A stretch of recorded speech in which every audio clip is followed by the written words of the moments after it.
Guys, welcome back. You are tuned to People for People live.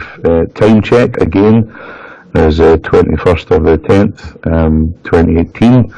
It's 21:50 UK time, 1:50 Pacific time, and 4:50 Eastern time. I'm getting no bad at that.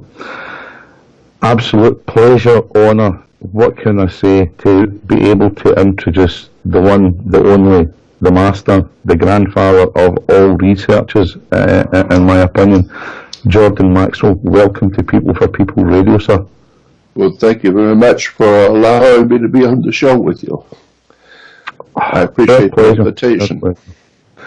We'll get the other participants of the call to introduce themselves to you, starting with Pi, I would imagine.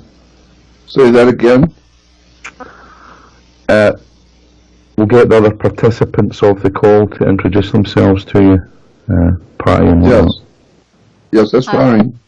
Hi, Jordan. My name is Patty Walking-Turtle, and I am from the U.S. I'm in Kansas, and so wonderful to have you here with us today, and it's going to be a wonderful show. Thanks. Oh, well, thank you very much. Appreciate it. Where did you say you were?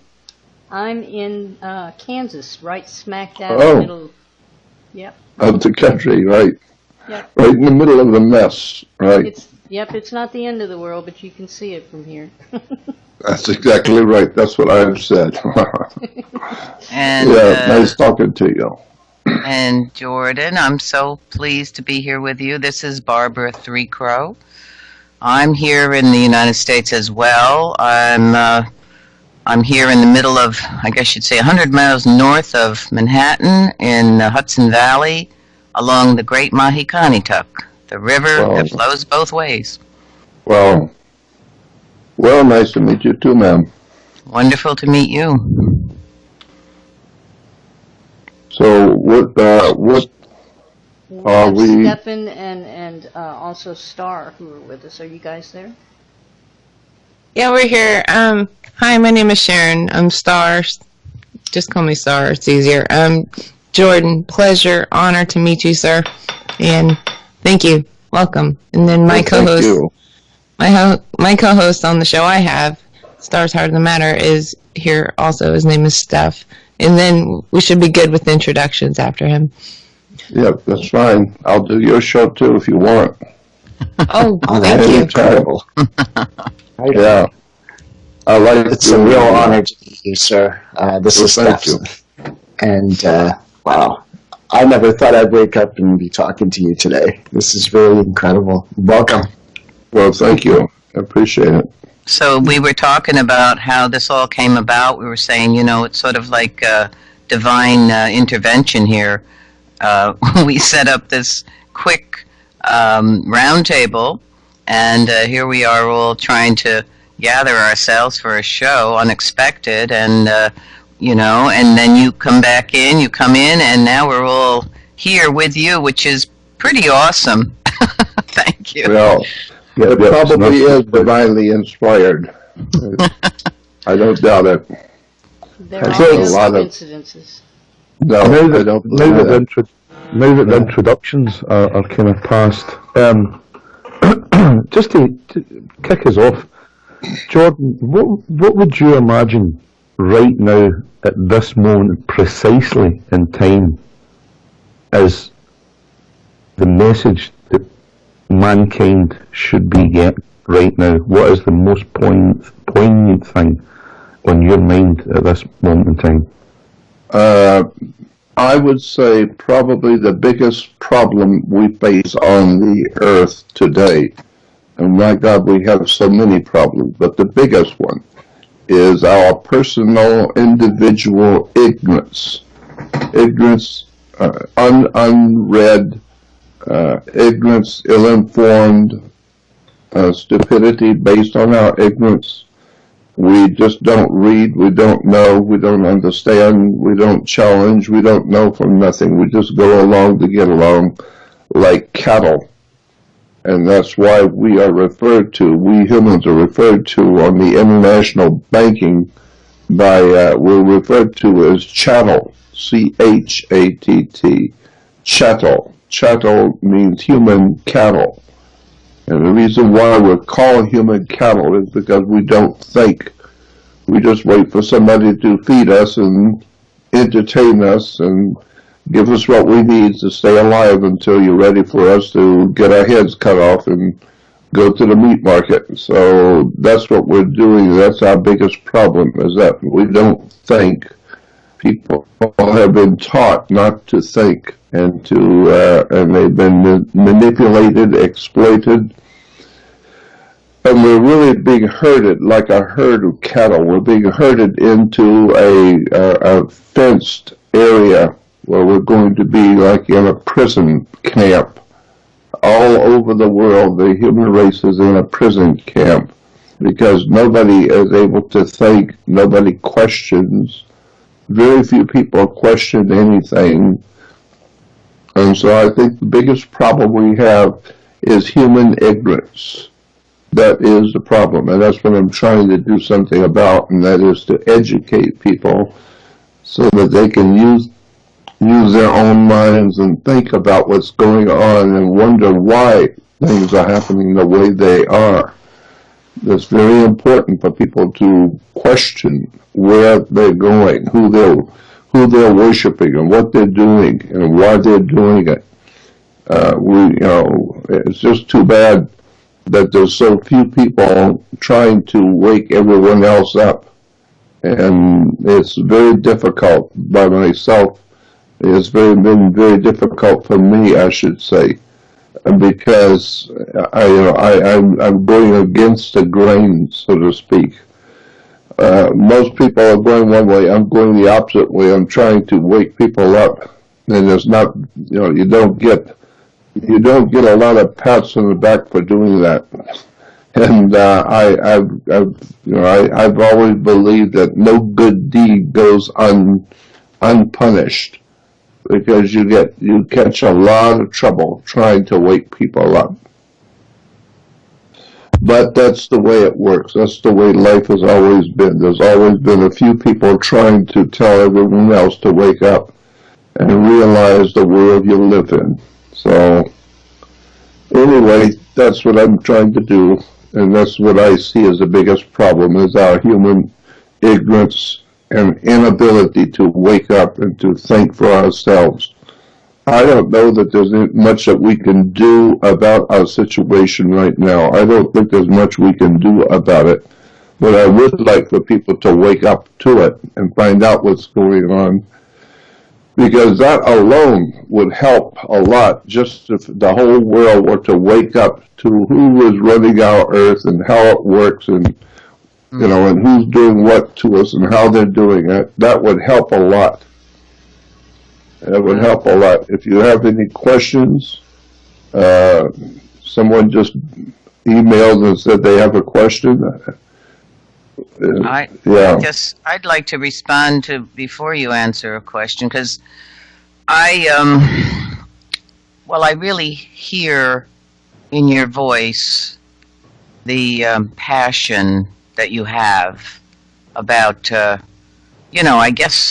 don't know, I kind of say that, I found out, it took me a long time, I'm 74 years old, it took me a long time to realize purpose, I guess, and reason for being in this place where I am talking to you on the radio, as a matter of fact, and all the other people here that, that we are sharing the information that we've gathered and have awoken to over time, and how frustrating it is, and also the attacks. I guess you say, I found the kill the messenger is pretty prevalent in a lot of cases, and because of I'm an indigenous person, we talk about how the indigenous people, the First Nations people here on Turtle Island, have been put on reservations, as we all know. But now we're realizing we're all on a reservation. It doesn't matter what your color is. It doesn't matter. That's right. That's right. The earth so I just want to. I feel your passion, and I sense it, and I'm here, standing there with you, and I think we're all here like that, the same way with you. So I just want to say thank you. Nobody likes to be talked down to and treated disrespectfully, and yet we love to crawl on our knees to royalty. Probably the worst idea the world has ever had is royalty. Some people claim that they have a divine right to ride around in gold chariots and never work, never ever lift a hand to do anything for anyone. They just live off of everyone else, and everyone gives them money and bows down to them because they are holy and because they're royal. I say there's no one on the earth royal or holy. Nobody. And the British have proven that, and all the kings and princes and all the royalty of Europe have proven how disgusting royalty can be. They're much worse than the normal man, and you need to know that the royalty of Europe are most disgusting people on the earth. Period. And it's very disheartening to see so many people crawling on their knees to the royalty and to the papacy and to the Pope and to the Holy Father. And the problem is that most Catholics don't realize that the Pope is a Holy Father. He's the Holy Father, and he represents God. So you might say he's the chief Godfather.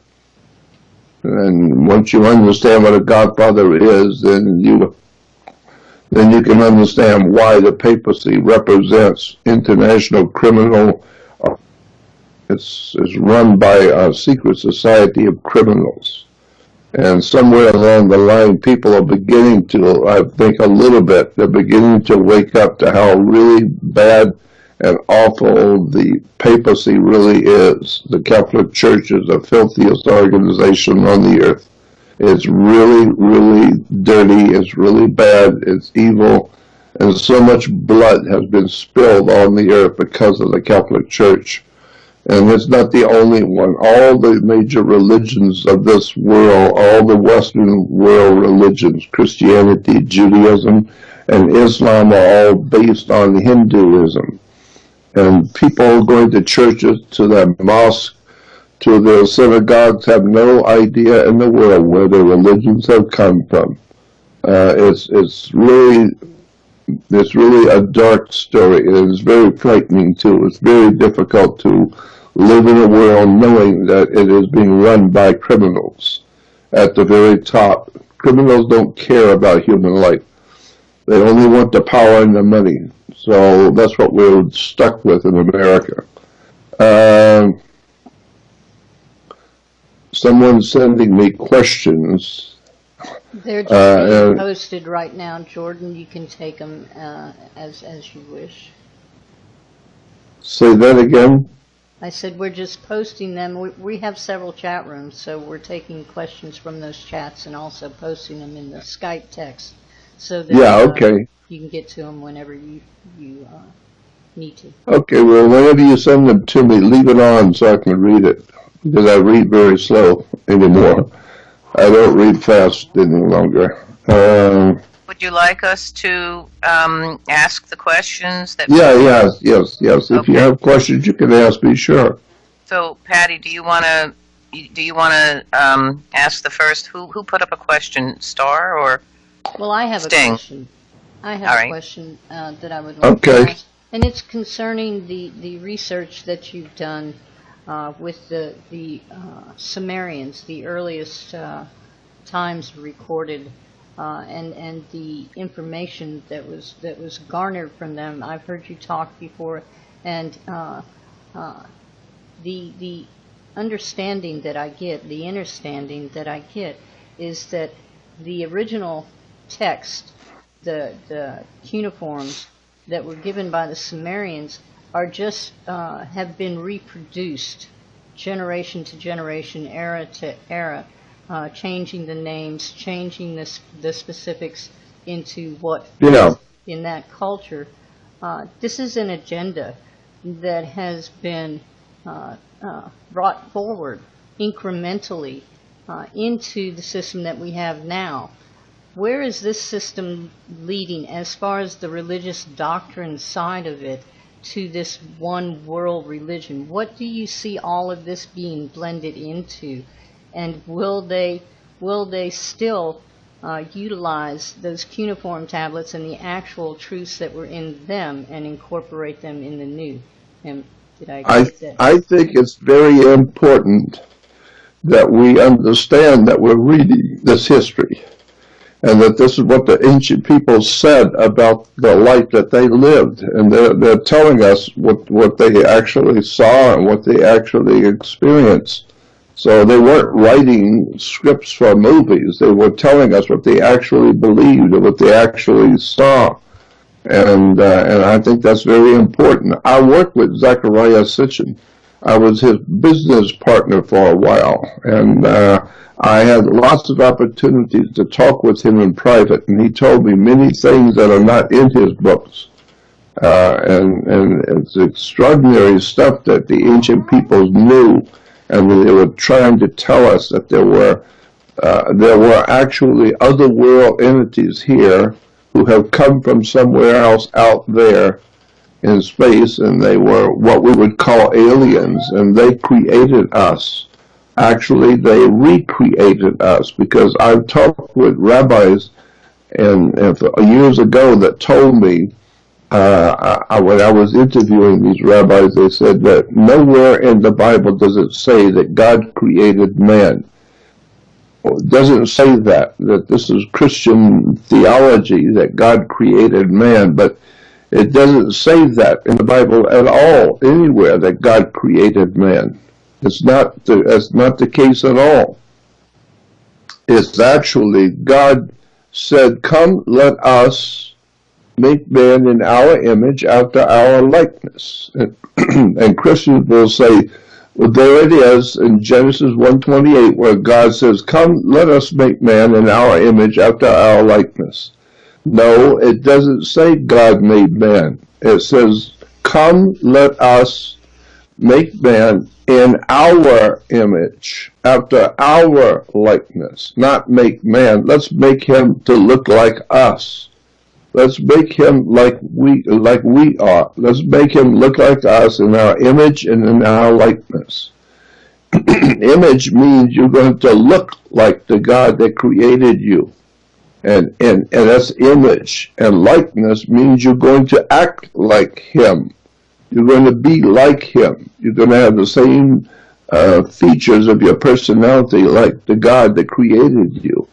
So what the Bible is saying is that someone came here from out there in space a long, long time ago, and they encountered what we call the hominid creatures. They encountered what we would call the Neanderthal men, the Neanderthal people. We call them Neanderthal man. And then someone came here and saw these ancient creatures and recreated them. They crossbreed.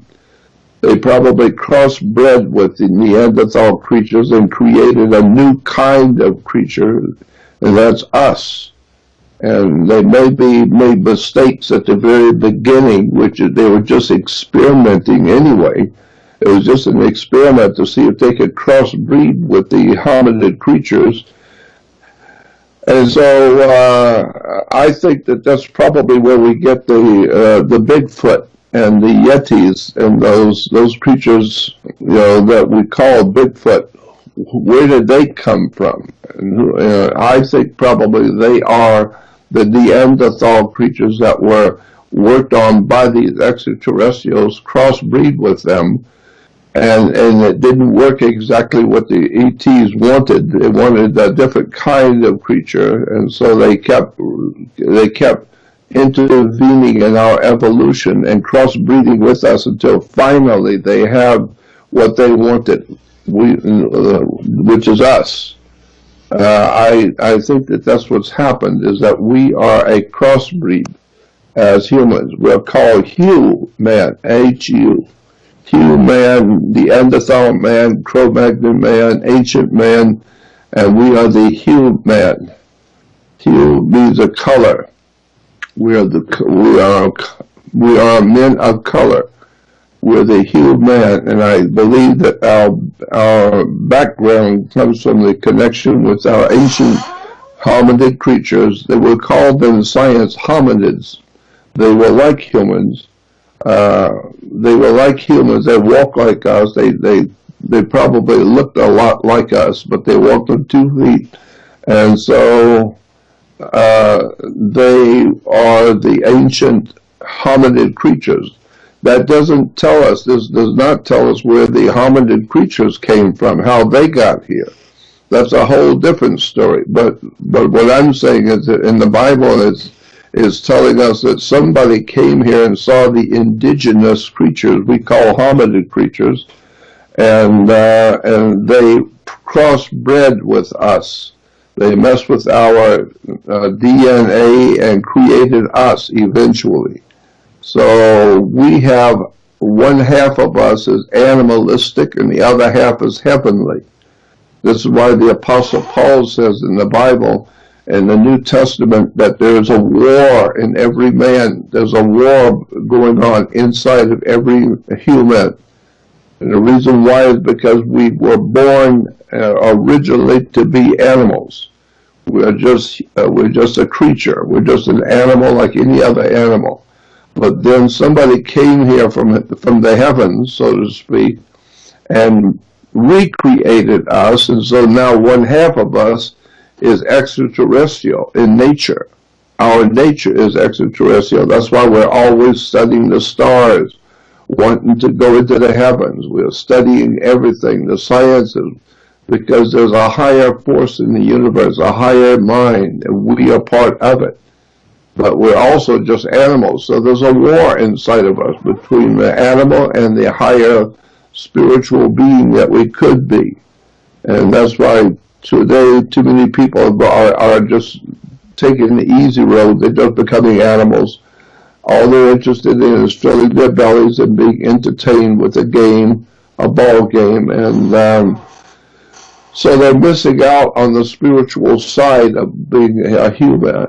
And that's why I say that we need to wake up and find out who we really are and where we come from.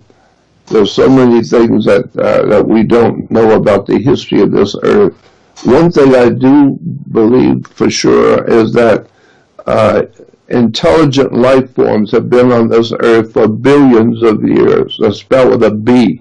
Billions of years, not millions. And the reason why is because we have mines around the world that go down into the earth many miles down into these very deep mines. And all the paleontologists and archaeologists and scientists will tell you that a certain distance down into the earth is 2.5 to 3 billion years old strata. The strata at that depth in the earth is 3 billion years old. Well, we go down there into the earth, which is 3.5 to 4 billion years old, and we're finding handmade artifacts, things made by hand, melted chains, and beautiful handmade artifacts. So obviously, somebody was here 3.5 billion years ago, creating things with their hands that we're finding in the mines. So that tells me somebody was here billions of years ago. And so we haven't been told the history of our earth at all. The people who govern us are lying to us, treating us like a bunch of babies. They lie to us and tell us all these little stories and laugh and mock us when our backs are turned. And so that's what science is all about. Science today is a religion. It's nothing more than a cheap religion. The scientists have their own particular beliefs, and they don't want you to question their beliefs. And so, as far as I'm concerned, there's just so many things that we need to know about our history and who we are and where we've come from and who owns this earth and who owns the planets around us and how did they get there. It's an extraordinary story of the real history of the human family on the earth, that we have not been told the real truth. That's what I try and do, is wake people up to how much we've been lied to by our government. So anyway, that's what I believe. I believe that we have been reworked. Somebody is intervening in our natural evolution and creating a new kind of creature. They're creating a new man. And right now, that's what's happening to the whole world. We are now being led, slowly but surely, we're being led into a new world of computers. We are the computer. Our brains are a computer. Our spinal cords are the software for the computers. And so somebody wants us to live a computerized life. That's why they're computerizing everything, including the humans. They're actually computerizing us and giving us computers, keeping the children playing computer games. They're actually connecting our human cells into computers so the computer can think like a human. It's very, very destructive what's coming. Who these people are, what they're doing to us as humans, is very frightening. The world we're going to live in 100 years from now, you're not going to believe. You're not going to believe what the world is going to be like a couple of 100 years from now. And I know what it's going to look like.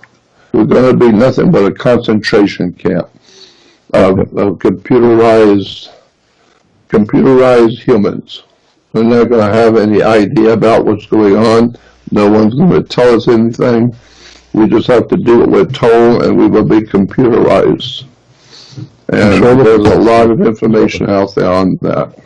Yeah. Well, with that, there's a lot of questions that could come up. Because Steph was asking, do you think we're devolving as mankind? And, I've been out there on my show at the forefront of telling all about the good stuff that's going on in the world, so that we are at a crossroads, so to speak. Either we go down the path of becoming a human computer, or we go down the spiritual path of having all of that power and ability because it's already in us and doesn't need to be. Already in us. That's right.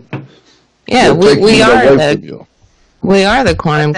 I think that's the piece that is initially speaking about that people are not realizing what is in us, that people are being subjected to the system's brainwashing and input about who they are, believing that. Yeah. And there's the separation of those that are awake or becoming awake or on a different level, if you want to say. Right? But I think Gaz has a question. Yeah. Just to take you back, Jordan, you were speaking about the Bible. The part in the Bible that it suggests it's a wasteland. Yeah, it was null and a wasteland, a desolation and a wasteland. Mm-hmm. Yeah.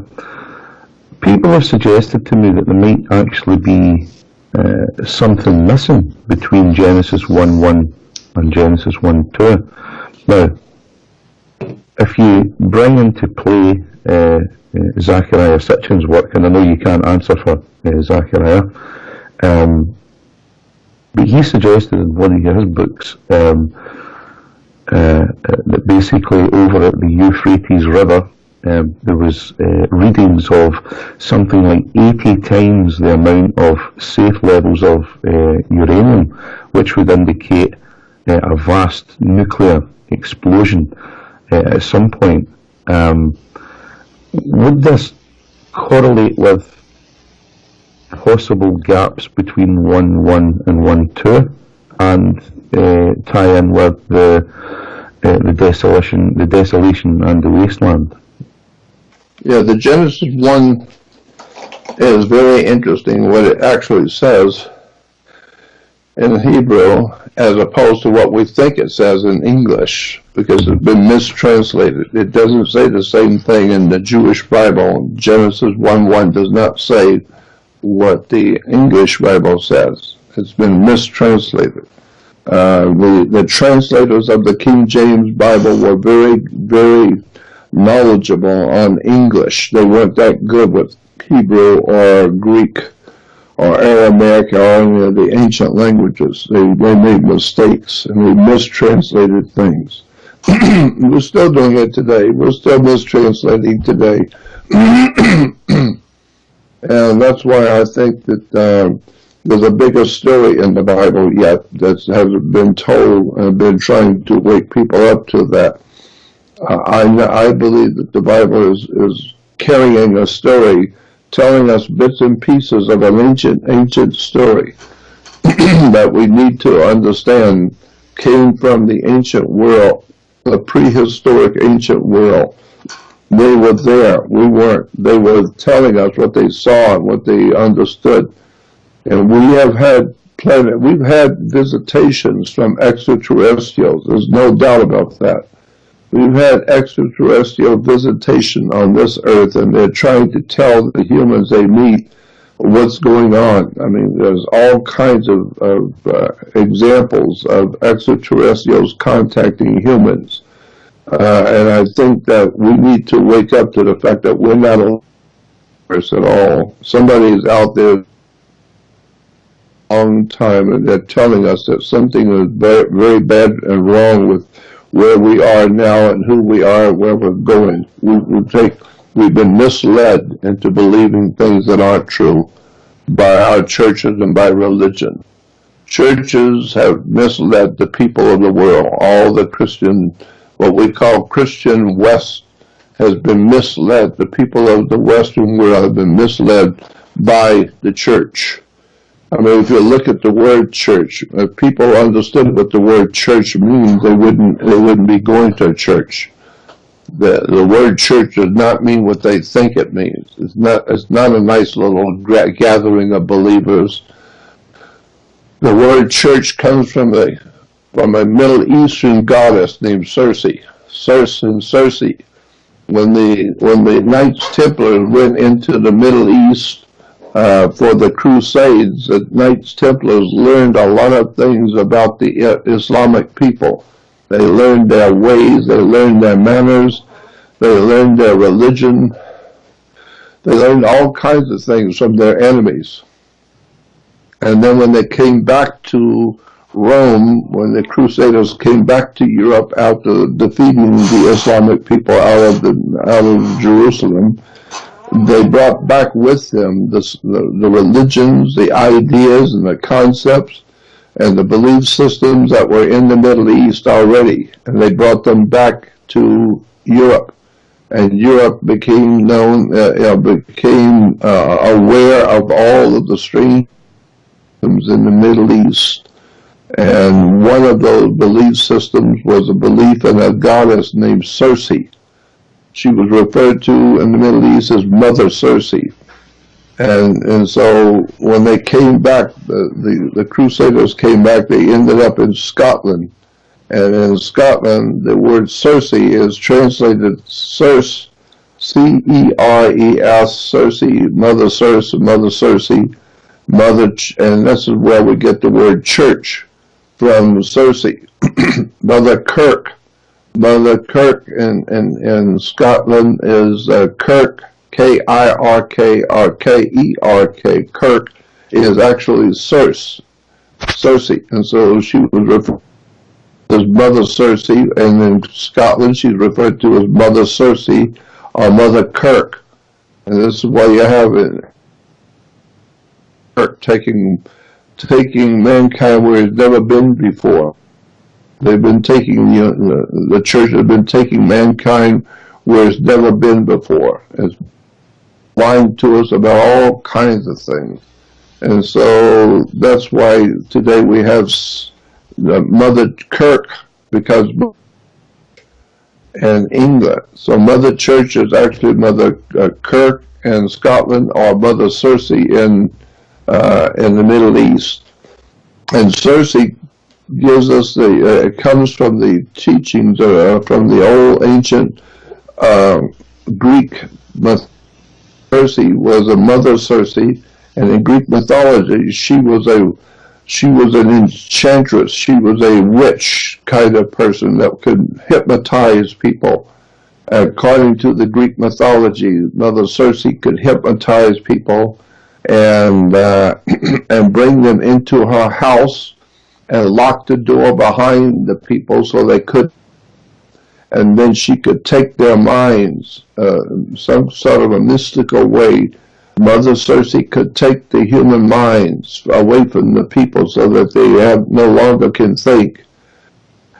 And she would then live off of them. That's part of the mythology coming out of the ancient Greek world. Mother Circe was able to hypnotize people, bring them into her home, lock the door behind them, and then take their minds, and they would become, and she could eat them and live off of them. Yeah, that's what's happened. Yeah, that's what's happened today in the church. Mother Church or Mother Circe or Mother Kirk or Mother Kirky is actually Mother Church, or Mother Church is able to bring in millions of people into her house and lock the door behind them so they can't get out, and take their minds so that they can't think, and then live off of them. Mother Circe or Mother Church lives off of millions. Yeah, we're losing from the call a wee bit, Jordan, there. I don't know. Say it again? I'm saying we're losing you slightly on the call there. You're fading in and out. Well, I'm sorry. That's the technology of today. Sure. Well, that's actually a very good segue. You had mentioned Scotland, because we've actually got a question here from one of our guys in the chat. He calls himself Stein. Is Jordan aware of the true history of the Scots as one of the tribes of Israel and their prophecy of the Stone of Destiny? That would be Jacob's pillar. Yeah. Well, I'm aware that there is a lot to the British Isles, history of the British Isles. All kinds of goes on in the islands, the British Isles. They're talked about even in the Bible. God talks about the people of the island and the islands, the people of the islands. And so I know the incredible history to the people in what we call the United Kingdom, the UK, and then the difference between the UK and Scotland, and the differences between Ireland and Scotland and the UK. It's an incredible dark history that has been also mistranslated and misunderstood by so many people. But our country, America, North America, has basically become what it has become of Europe and Scotland and Ireland and of the UK. That's who we are over here on this side. And that's why we have an area on our East Coast. We call it New England. It's our England. It's a New England. And so there's a big difference between England and British. I talked about that before too. English is a bloodline, but British comes from a word in Hebrew, berith, B-R-E-T-H. A berith is a contract. If you're buying a new home, or you're going to sign a berith. I'm not going to be messages too, but am I breaking right now? Yeah, you're breaking up slightly there, yeah. I don't know if we can drop you from the call and bring you back in, or... if you want to recall me, if you want to drop me from the call and try it again, we can try that. That might help. Okay, we'll start. Maybe Patty can put us on there. I'm not actually just in the show tonight, Jordan. But just stay with us, folks, and we'll be back just in a wee second.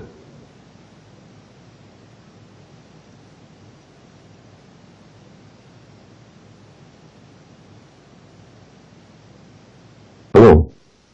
Yes, I'm here. Hold on. Okay.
Hi folks, you're back live with People for People Radio. With us, the one and only Jordan Maxwell. I wish I had a big drum to beat or something here at this point.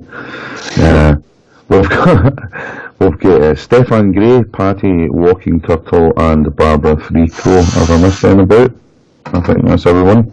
Welcome back, folks. We had left off with talking about the difference between British and, you know, the Scots, the Irish, and all this kind of stuff. It's a contract, you were saying. Could you follow on from that, please, Jordan? There's a difference between British. British comes from a Hebrew word berith. A berith is a contract, and so ish, I-S-H, is a man or men, can be singular or plural. If you write the word man in Hebrew, it's I-S-H, ish. So therefore, a berith is a contract, and ish is a man.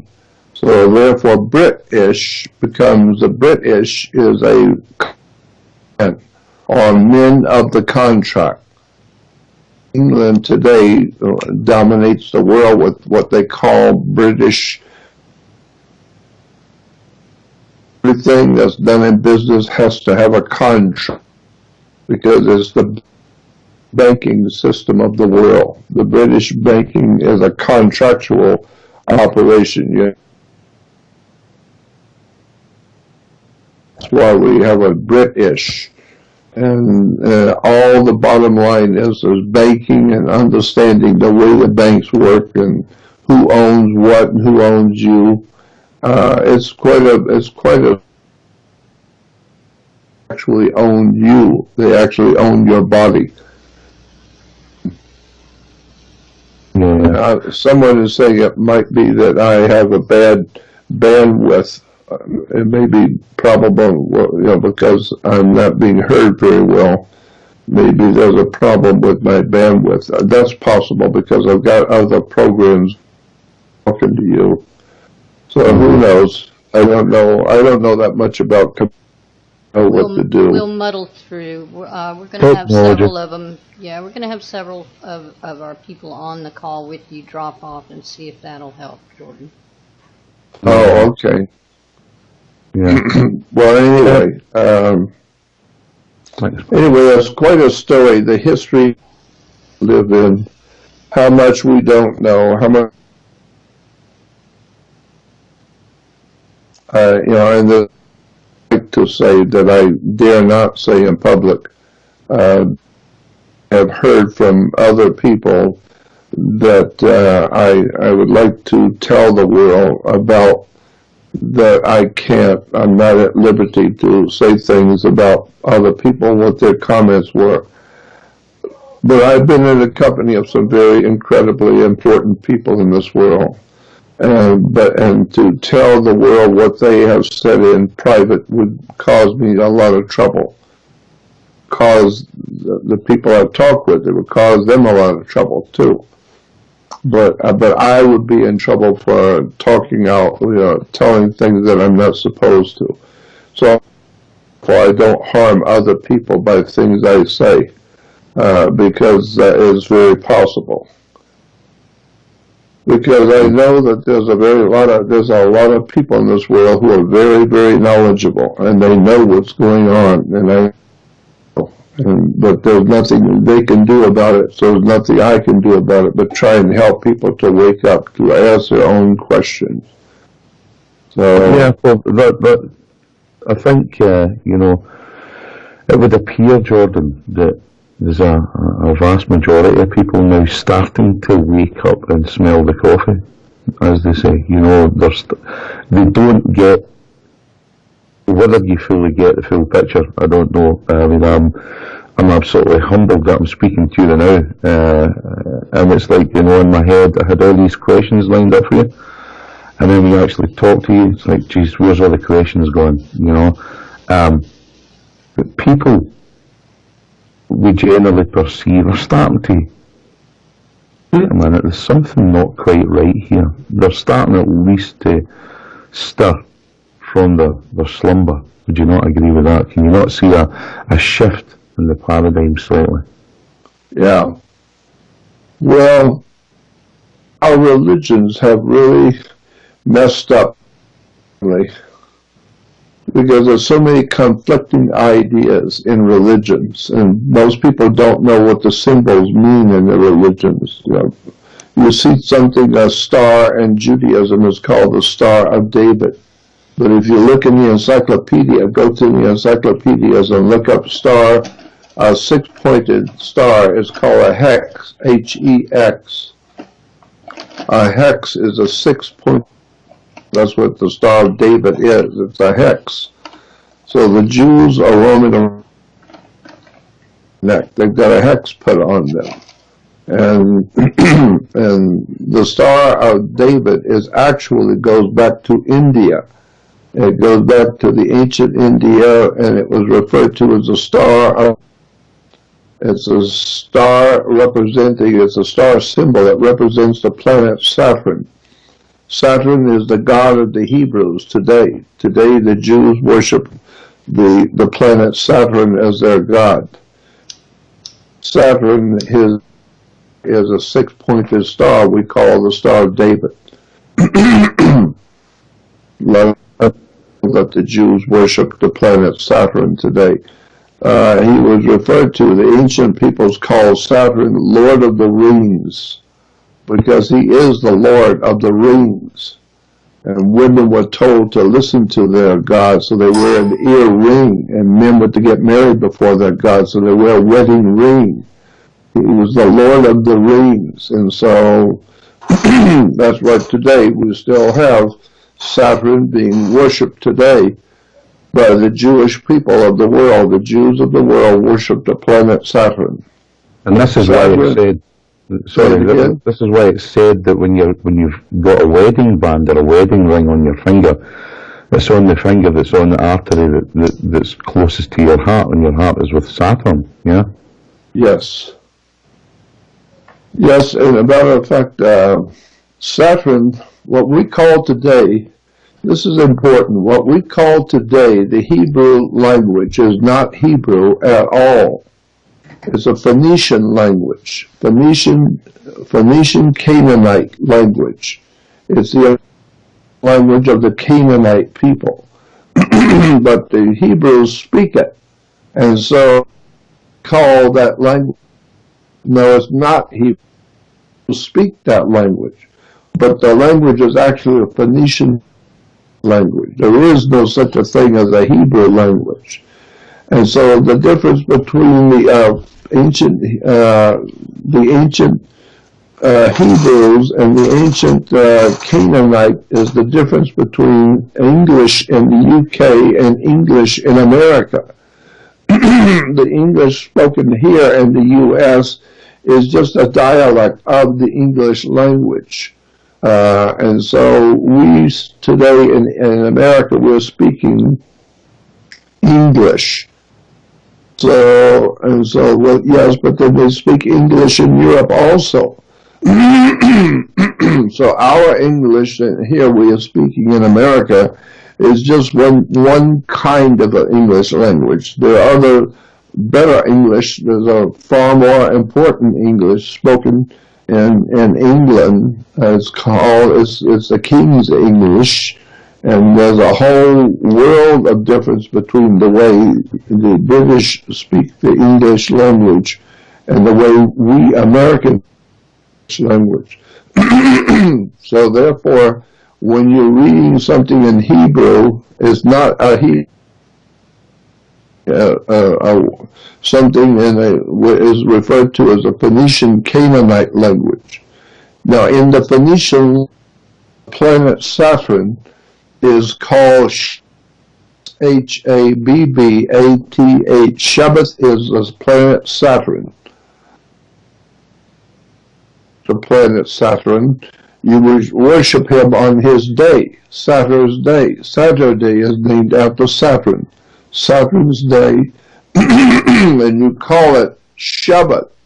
Shabbat is Saturn. Well, Sabbath, S-A-B-B-A-T-H. Shabbat is Sabbath.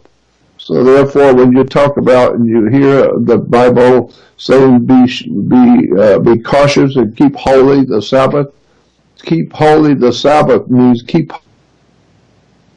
Saturn. So if you're keeping the Sabbath and if you're observing the Sabbath as a good Christian, what you're doing is you are observing the holy day to the planet Saturn. Wake up. You are worshiping an ancient pagan Saturn god that came out of that worship of Saturn, Bolivia, Phoenicia, Canaan, all that area we call the Phoenicians and the Canaanites is where Israel is today.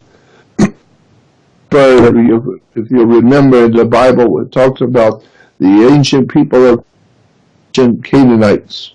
And they were evil, terrible, evil people. They were the people who gave us all the dark religious practices, all the pagan religions that came out of the land of Canaan. Well, today,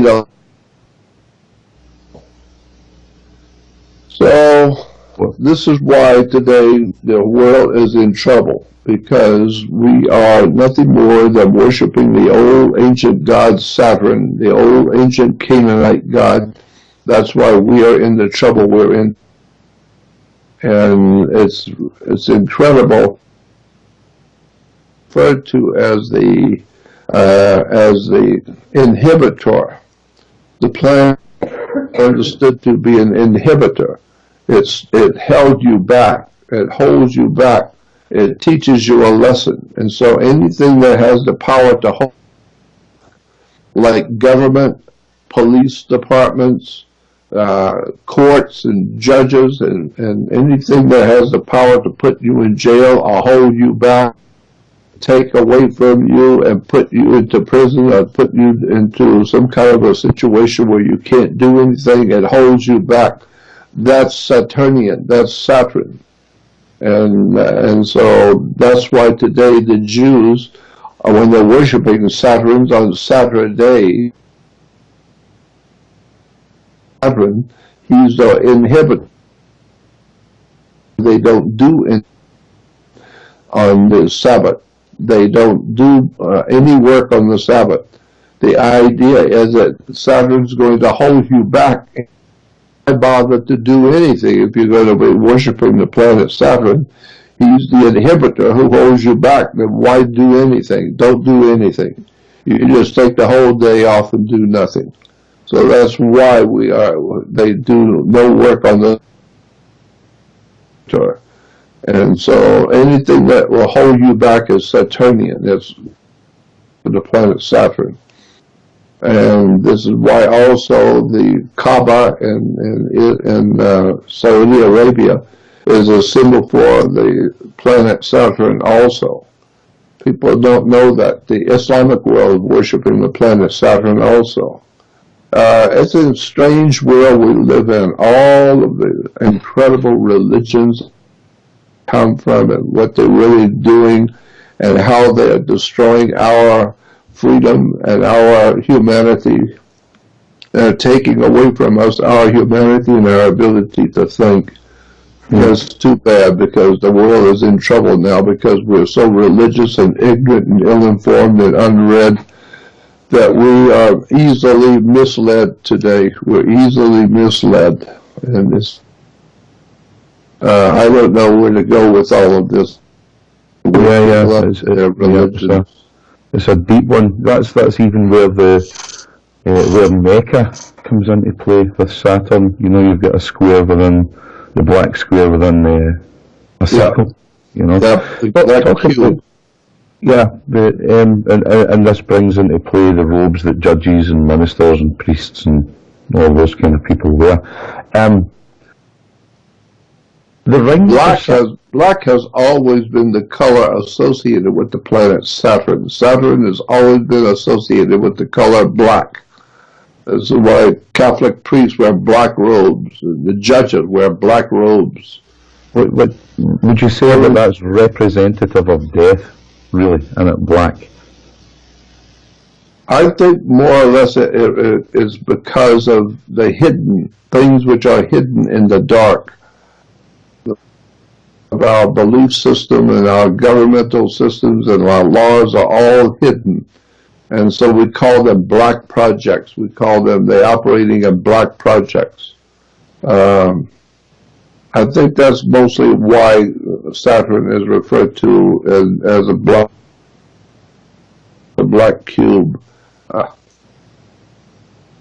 Hiding things. It's hiding. Is filling us with lies and deception. So it's black. It's dark. And of course the sun work. The sun, as Jesus is referred to as God's son, the light of the world. Of course, the sun is the light of the world. And so you begin to see how our words and terms are used in religions, and where these words and terms have come from and what they mean. So much of Christianity, Judaism, and Islam also have a perverted sex connection to Judaism and Christianity. You see all of this sexual problems happening in the church and in Islam. It's because that's part of the old ancient religions that all three of these major religions today come from, the old ancient Hindu.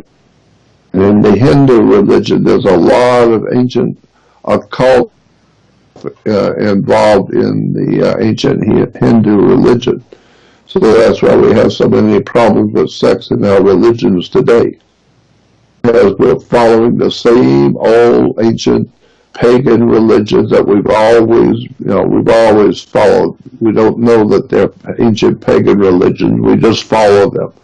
We don't know. We don't think. We don't question anything. So yeah. Well, the whole 25th of December thing, goes back to Mithraism and all this kind of stuff. But just to pop back to the subject of Saturn, the rings that are around Saturn. Now, it's been suggested that there's actually a vibrational frequency sound that's emanating from those rings. Do you think, based on the Brotherhood of Saturnalia, etc., do you think it's possible, the theory of the rings of Saturn bouncing off the moon, and as some people have suggested, the moon is actually an amplifier? Yeah, I've often that myself. I've talked to other people who have those ideas too, that the rings of Saturn could be some kind of a dish for deep space communication. I have been told by people at NASA, people who know on the inside, have told me that they know that NASA knows that Saturn is inhabited. It's inhabited, and people that there are people on the planet. We don't know who they are or where they've come from, but they're there. We've seen them. So we know that the planet Saturn is inhabited, and that they are also building up some sort of a force. I've been told that NASA knows that whoever it is that is on Saturn, they are living inside the planet Saturn. They see them going into the planet. They go into the planet, and then later on you see them coming out of the planet. So we know that Saturn is inhabited by someone. And it seems as though that there seems kind of a military presence on Saturn. So that it looks like Saturn has got some kind of a military operation going on there. And NASA thinks that it probably has something to do with they want to a military move against the Earth. Somewhere along the line, whoever's out there on the planet Saturn is going to make a move against us on the Earth.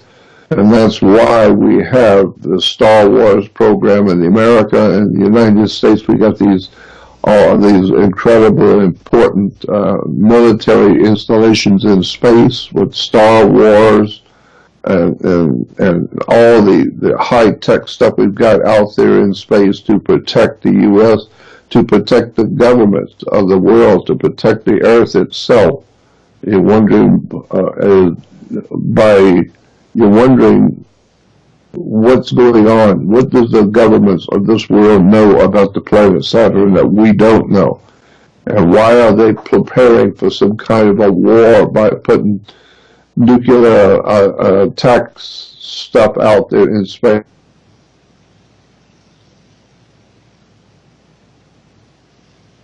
Star Wars. Not something they're looking to have a war, or some kind of a war in the stars.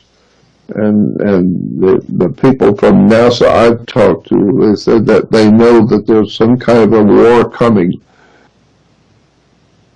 Aliens who are out there in space on the planet Saturn. Somewhere along the line, whoever is out there on Saturn is going to make a move against us. And we've got to be prepared for it.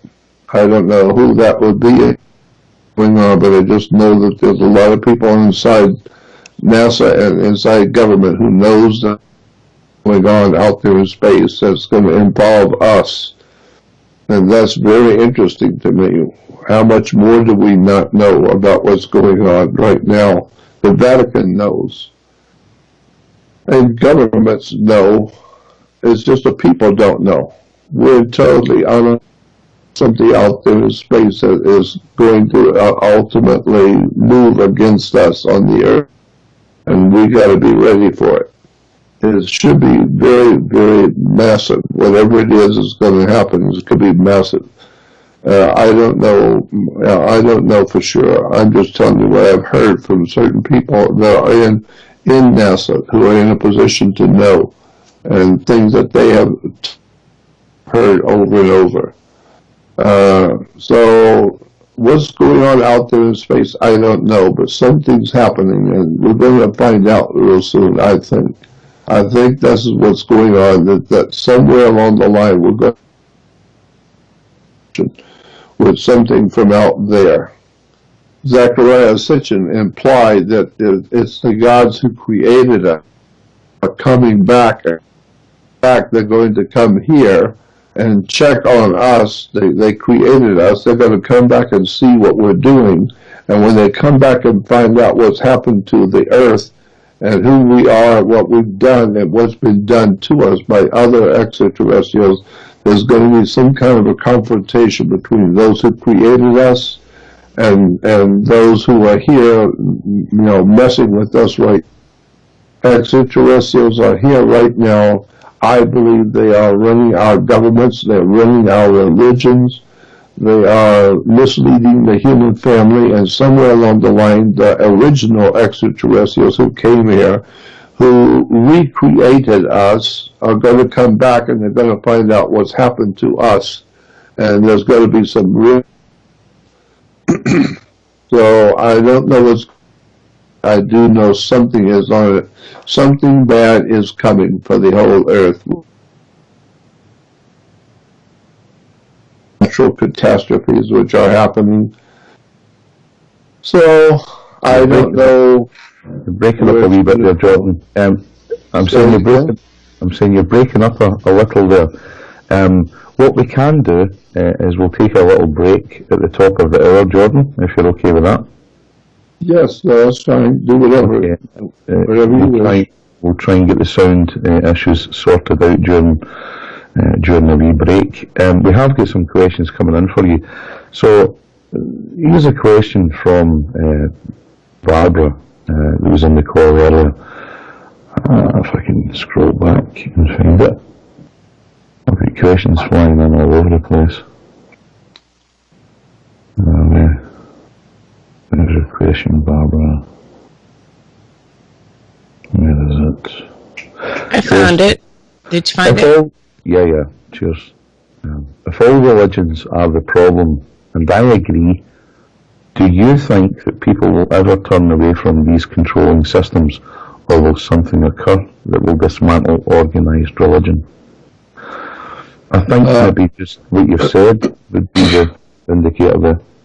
I don't think it's possible for the human family to break away from the religions and from the controlling machinations that we have now on the earth. I don't think the human family is capable of breaking away. I don't think we can do that. We're too ignorant, we're too ill-informed, we're too used to just going along to get along, and we just accept whatever we're given and told. That's whatever it is everybody else is doing, that's what we'll do. We'll follow everybody else's. And so when you find out the whole crowd, the whole world is being misled, then everybody is following each other. And when the blind leads the blind, both are falling into the pit together. And so I don't think it's possible for the human family to break away from the monotonous lies and stuff that people are following today. I think it's very few people have got the courage and the integrity and the intellectual acumen to break away from all of the lies that they've been told all their life. There's a wonderful God that's going to come back and save you. There is nobody coming back to save us. Jesus will not be coming back to save us because it's very difficult to come back when you've never been anywhere to start with. I mean, there's no doubt in my mind Jesus will come back because he never was here to begin with. I think it's just a story. The Bible is called the greatest story ever told. It's a story. And once you understand, it's just a story. And I don't think that there's going to be any Messiah coming back to save us at all. It's our own Savior. And need to come together, wake up, and reject all of the lies and the stuff that we've been told, and begin to research what the real story of history really is. And then we can break away. But I don't think that we have that kind of power to do that because we don't have the knowledge. People do not know how to read. They don't know how to think. It's difficult to educate people. Here's another point. It's very difficult to educate people when their paycheck depends on them not knowing most of the real truth, because if they do, they'll find out that what they believe is not true and that they've given a lie to things which are deceptive. And so, what's an old saying, that it's very difficult for a man to understand something when he's paid not to understand. And so that's a problem I see. I don't think we humans are going to be able to.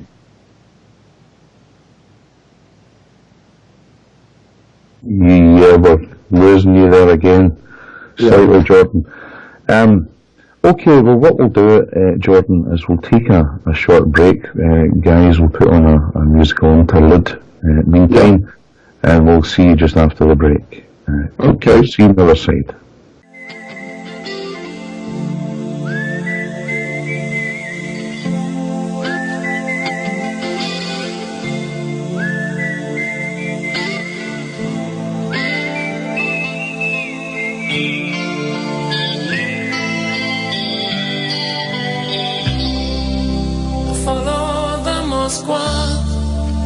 Down to Gonky Park, listening to the wind of change.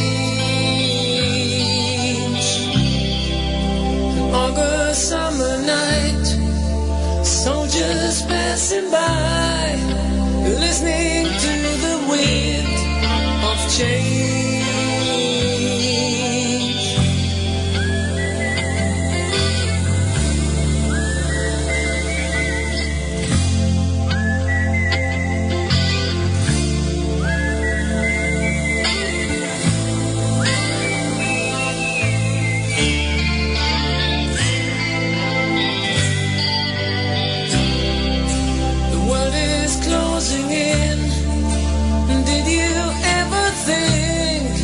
That we could be so close, like brown.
to the face of time.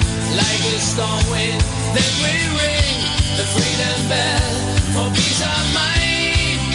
Playing your bala like I sing what my guitar wants to sing.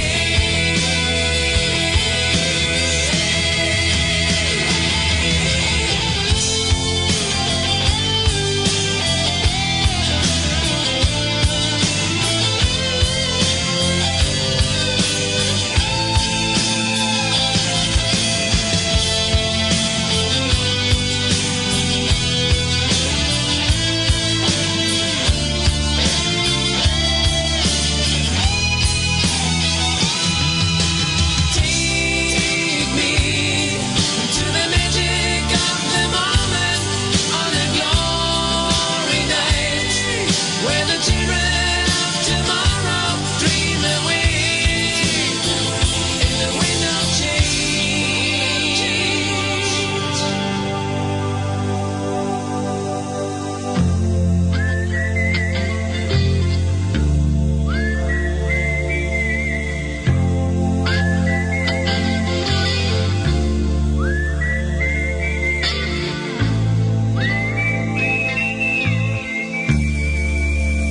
When you look at it from up here, you get an appreciation of our world is a beautiful place and we do need to take care of it.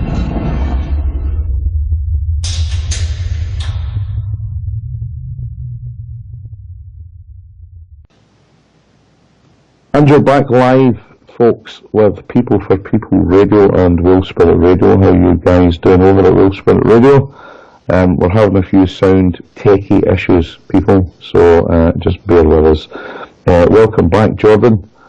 Thank you for having me. Oh, it's an absolute pleasure. It's an absolute pleasure. We were talking just previous to the break there. Now, we do have some questions coming in, but we will get to them. I assure the people we will get to them. If I've not asked your question shortly, then PM me on Skype or on PM facility on the chat. You were speaking about, it traces back to the Vatican, the Pope. The Pope is the Bishop of Rome. He's calling himself the Bishop of Rome now and all that kind of stuff. What is your thoughts on the prophecy of Malachi, the last Pope? Ask that question again. I didn't hear you. The prophecy of Father Malachi, he called himself. Yes. The prophecy of the 111 popes, 112 popes. Yeah, I think that that there are spiritual presence here on the earth that are not good. There are what is referred to in the Bible as evil spirits. I think there is such a thing as evil spirits, individual spirit entities who are here, who are misleading the entire human family. They can mislead us, and that they are spiritually present. We don't see them, we can't see them, but they know how to with us and get us to believe what they want us to believe. And I think that's what about the children that saw the Blessed Mother, all of them in France. When the Blessed Mother appeared to the children, because if you go back into the history of the Roman religion, when we're told that Mary was the mother of Jesus, his mother was called Mary, M-A-R-Y. Not correct. That's incorrect. The name for the mother of Jesus was M-A-R-I, not M-A-R-Y. The last letter is I. M-A-R-I means Mari. Mari means pure. Anything which is pure and holy and pure is Mari. That's why if you have a highly, highly filtered water, really, it would be called Mari water. Mari means clean and pure. This is why, and so obviously clean and pure takes you back to a virgin. Virgins are clean and pure. And so that's why Jesus, his mother is referred to as Mary, not Mary, Mary. And so Jesus' mother was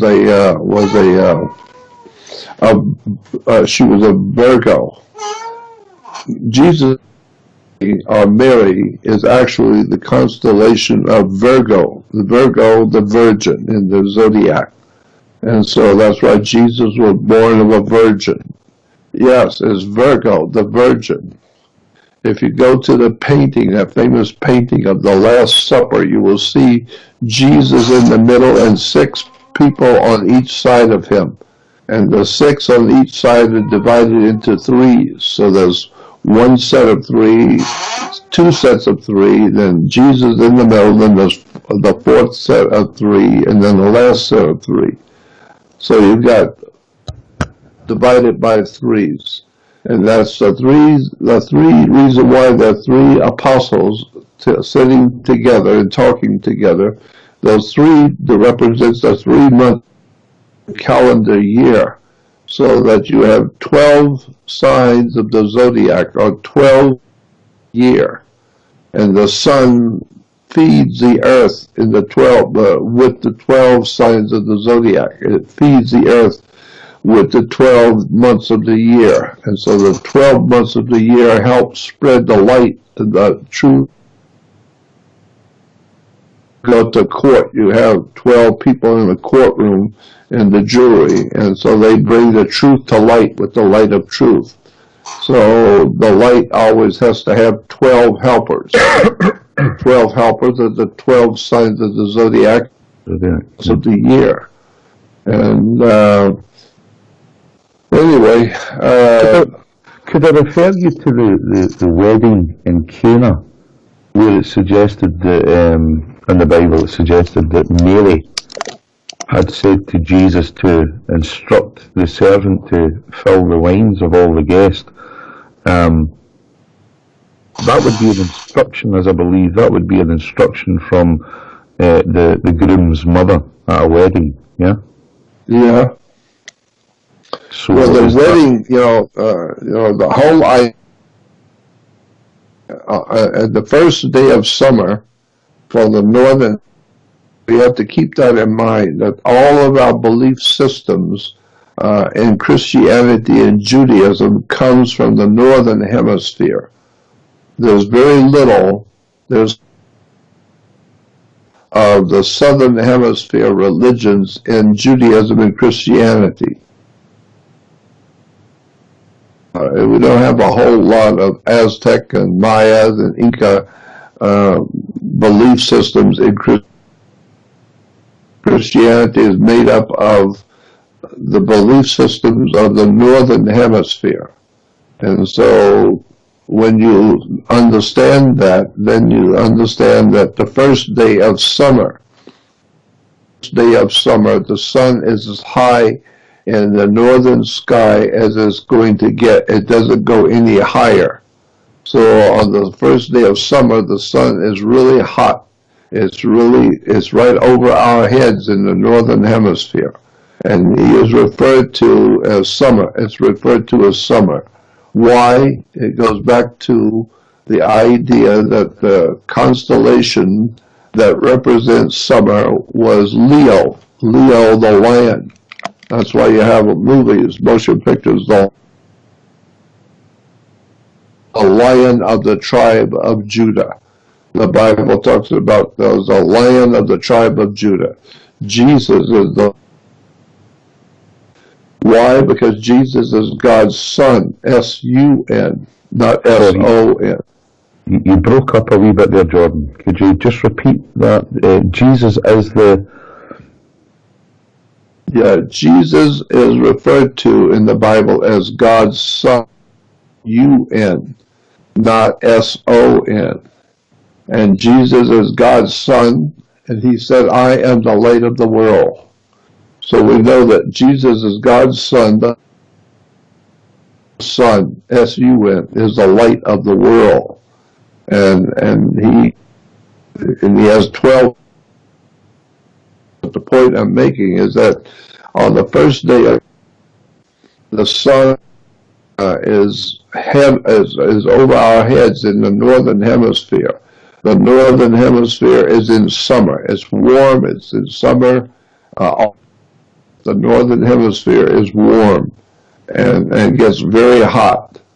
But then 90 days later, 90 degrees later is 3 months, 30 days per month, 3 months is, so 90 days later, the sun that was over our heads and really hot during summer is now falling. He's falling in his heat. The heat is falling colder.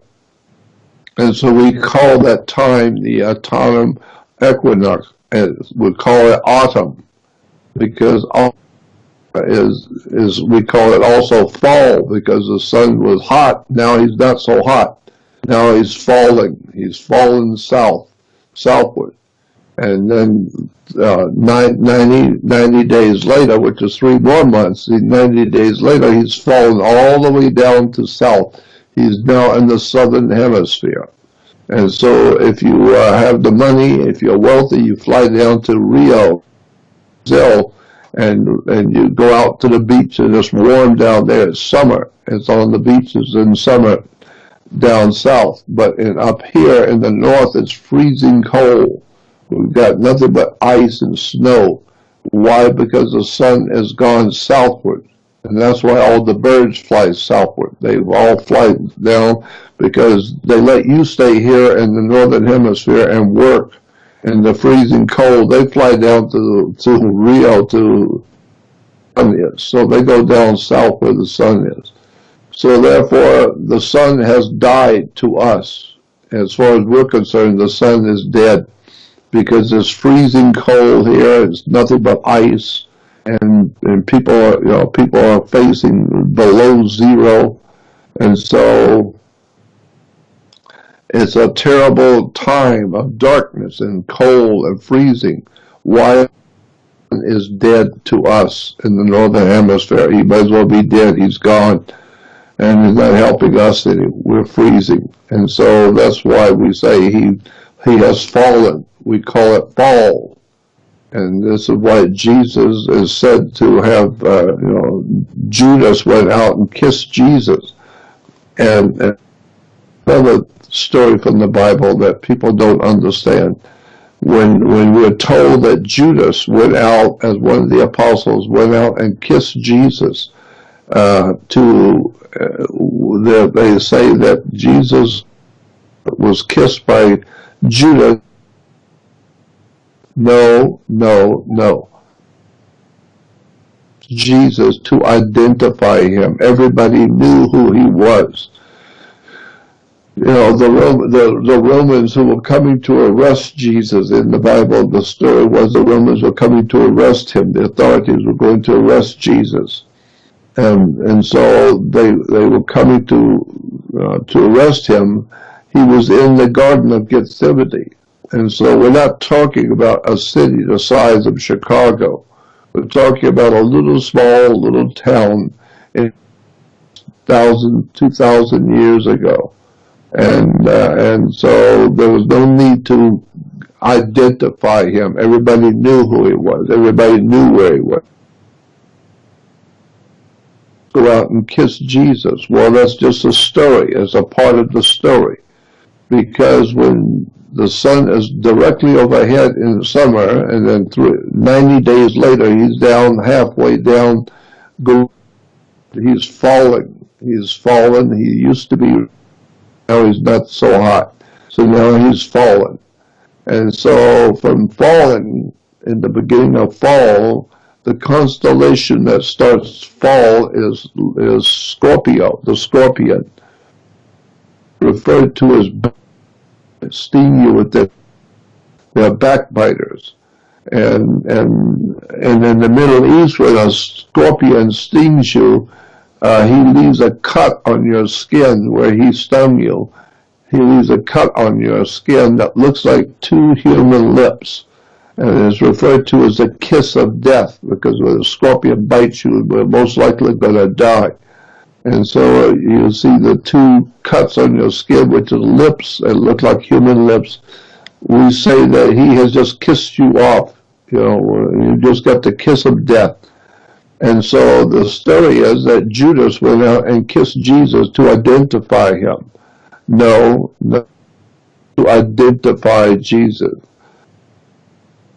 Now, and kiss Jesus to betray him, not to identify, but to betray him, simply meaning that the sun was falling. It has fallen down into what we call autumn or fall.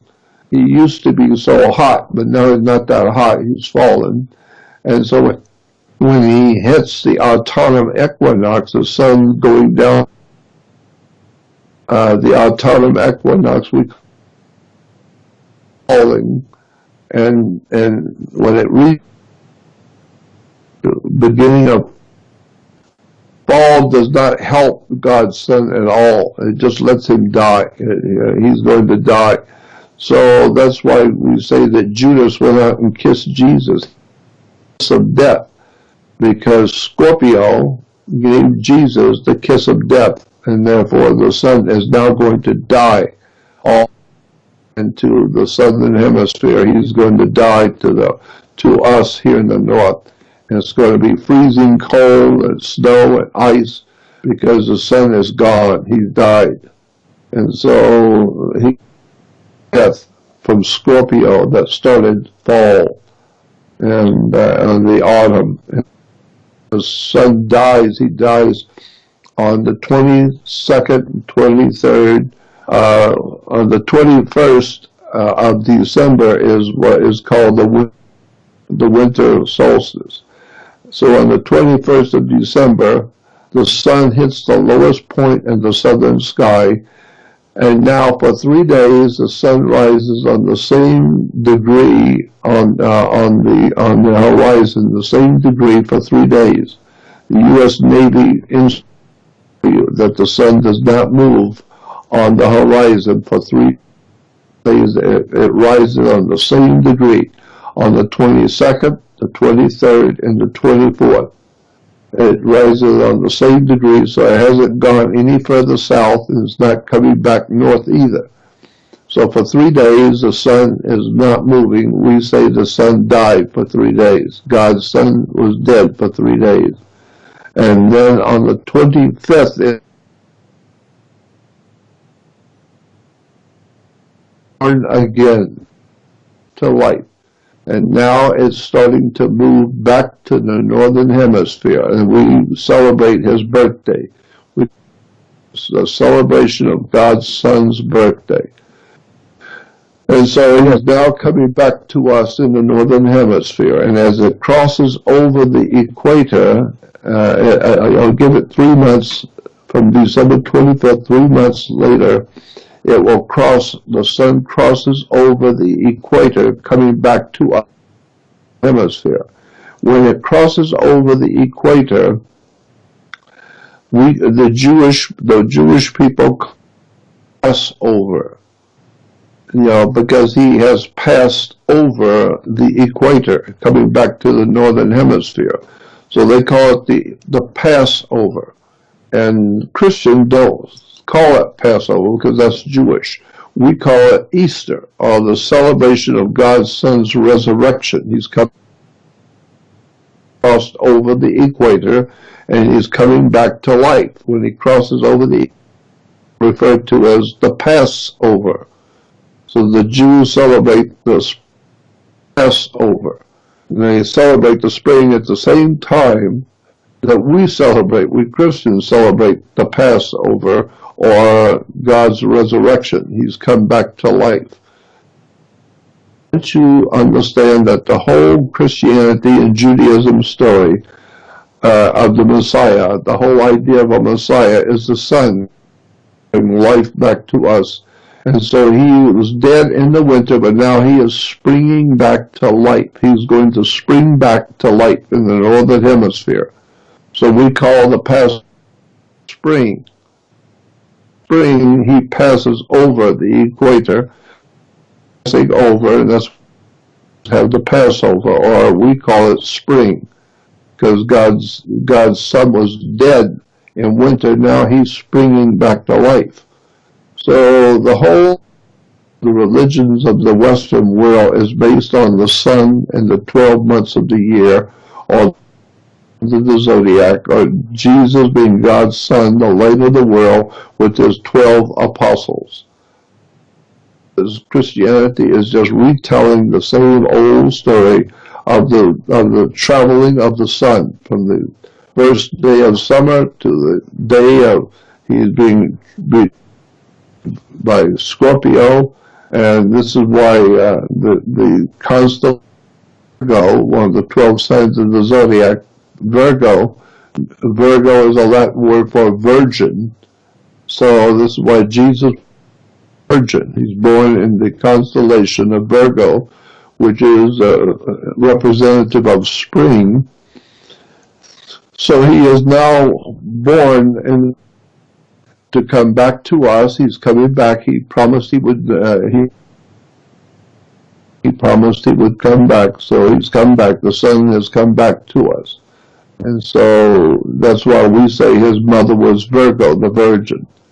There was no Blessed Mother. The Blessed Mother is a constellation in the zodiac called Virgo, the Virgin. So the bottom line in our religion today is the worship of the sun. Today, the Jews still worship the sun. It's an interesting religion. Judaism is. It's a worship of the planet Saturn. Judaism is also the worship of the sun. It's the worship of the moon, and it's also the worship of a volcano. Judaism is a different ancient cults, and we call it today Judaism. But Judaism is actually about 7 different ancient religions made into one. The ancient Jordan, worship of the sun. On that note, a lot of people are noticing a lot of changes on Earth and in our solar system, and many are speculating there's an extra planet or system up there that could be changing things. But Patty has asked an interesting question, which in some way can or cannot relate to that. But her question is, does the changes we are seeing in the solar system with vibration and frequency changes part of if I can read this and speak it, part of cyclical events that the controllers who have the knowledge know will be affecting Earth and the planets? Does that have anything to do with the timeline for this New World Order? Sure of it. Yes, I think so. I think that there is something going on in our solar system. Changing of the Earth's, changing of the whole pattern in our solar system and how it's affecting our Earth. And the Earth is far more water than in our planet, and water is, today we're seeing the change in our weather. We're seeing the changes on the Earth happening, floods and terrible, all kinds of things happening to us. Is because the powers that be in this world know that there's some kind of a major change coming. And why? Because it has to do with the age of Aquarius. The next is coming very soon. It's not here yet. A lot of people think we're already in Aquarius. We're not in. It's just the age of Aquarius. The light coming from the east, which tells us the sun's getting ready to rise. And so that's why they have the song, this is the dawning of the age of Aquarius. It's just the dawn's early light. We're beginning to see the coming of the age of Aquarius. It's coming now very soon, and it may not be for another 400 years yet. I think it's at least 400 before us will be here officially.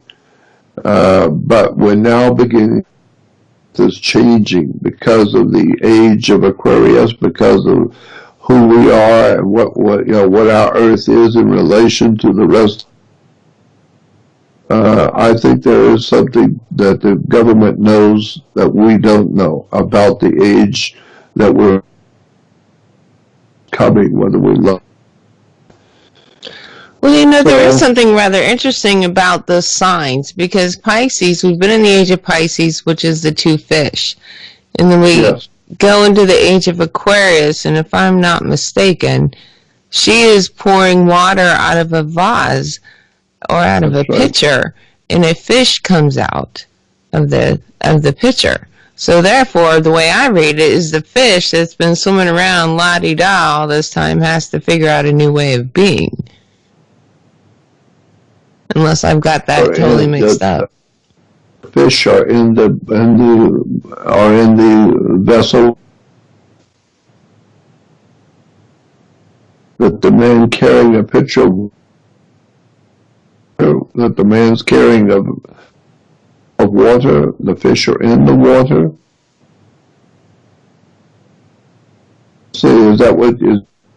I haven't seen that.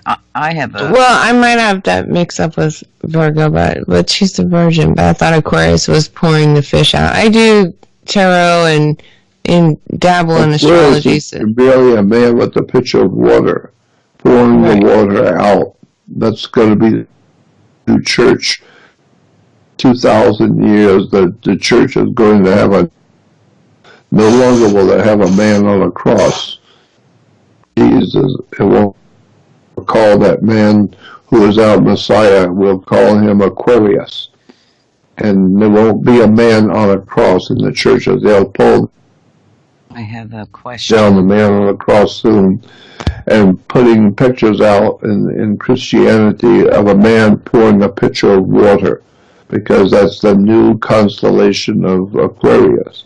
That's why when the apostles find out, the 12 apostles come to Jesus and they say, now that you're going to die, you're going to leave us, where are we going to go? And he said, go into the city and you will see a man with the water pitcher. Go into the house of the man with the water pitcher. It's the house of Aquarius, the man with the water pitcher. And so Jesus, being God's son. I'm sorry to interrupt.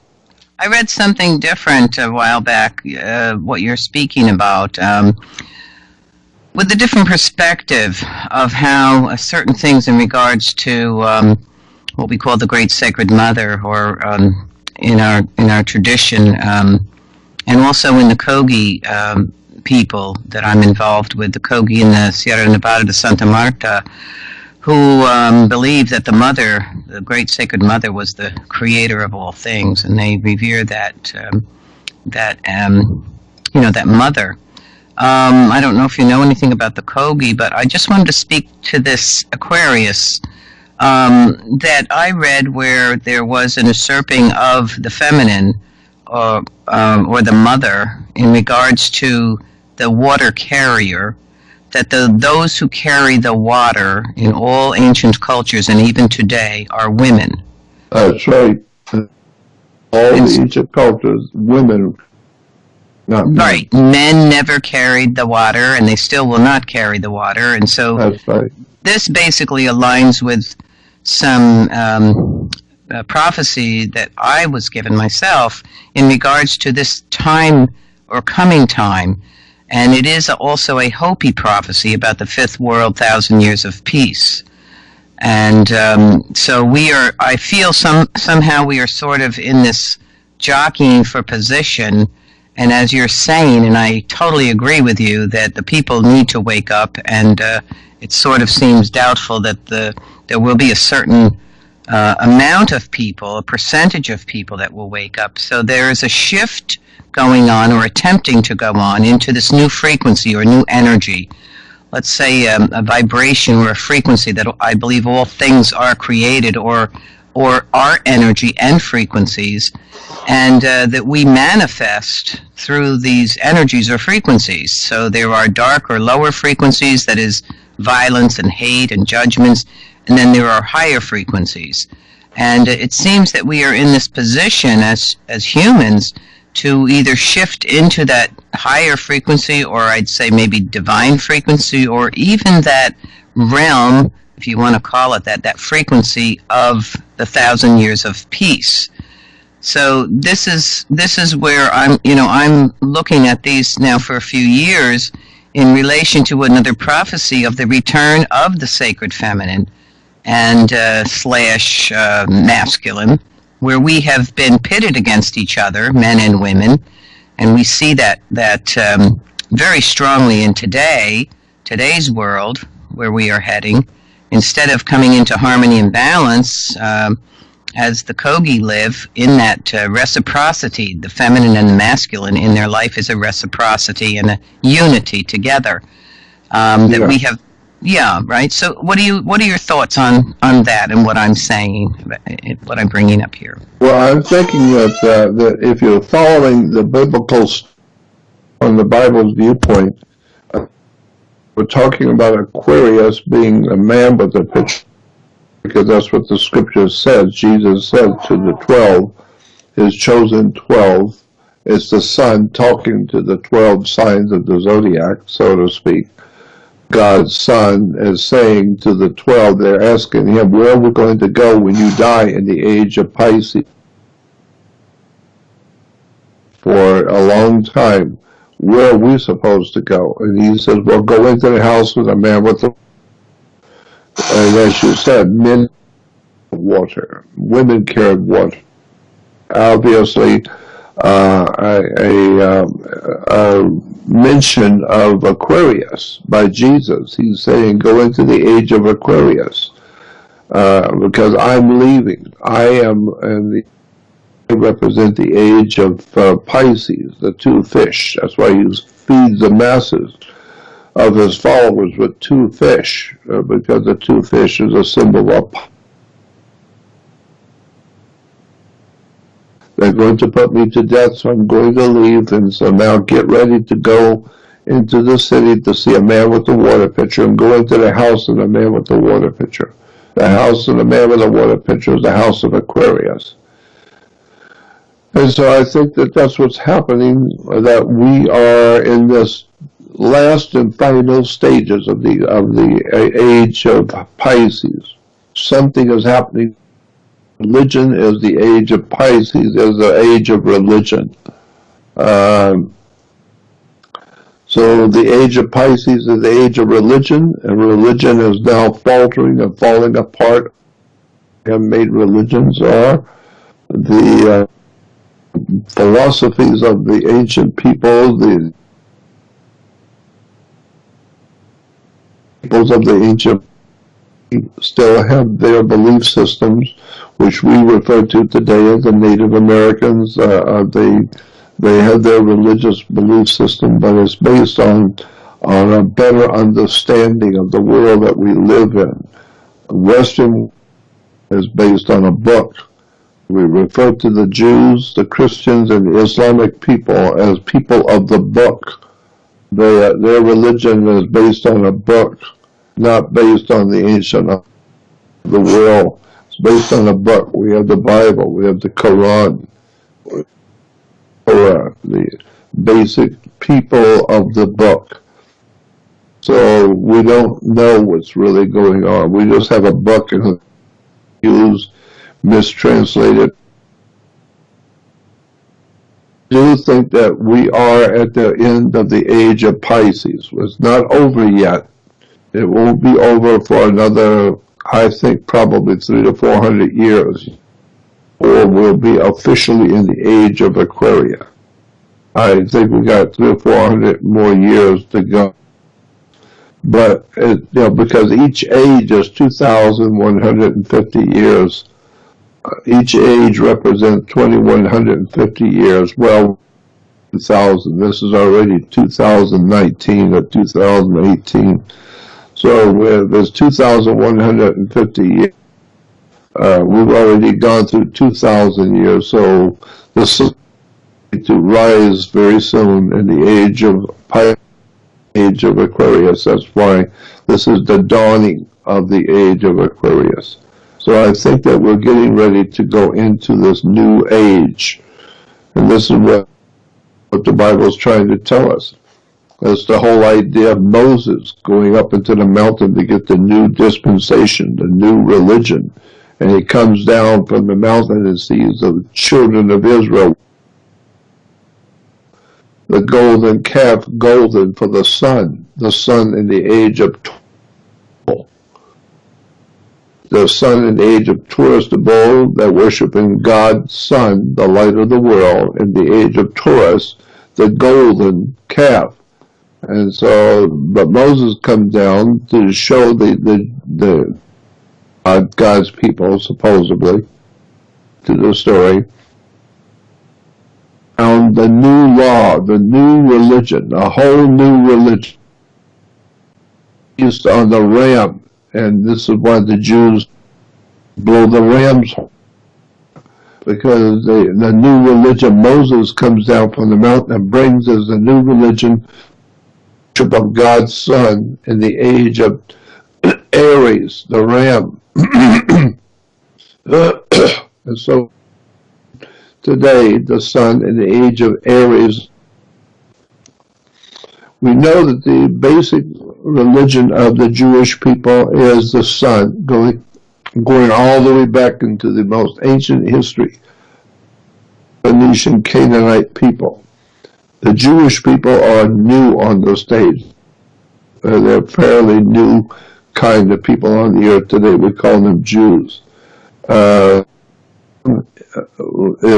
the worship of Ram, is the Lamb of God that takes away the Ram is the worship of the Ram is signified today with the symbol of blowing the ram's horn, the shofar. And so today the Jews are still blowing the shofar today. And Jews realize just following the astrological symbols. And so after the ram comes, the next one was Pisces. That's the coming of Christ. Pisces, the age of the two fish. Jesus feeds his people with olives with two fish. Ready to go into the age of Aquarius, the man with the water pitcher. So the whole idea of our religion and the world especially is astrology. The astrological, watching the heavens and watching which we're in and all the different changes that are coming on the earth because of the coming age of Aquarius. And this is why Adolf Hitler was very concerned about control. Aquarius, Hitler wanted to set up what he was going to be the Aquarius. It will be 1,000-year reign when he was going to, his vision was to see the whole earth in a new order under the age of Aquarius. And again, I think that the Aquarian age will not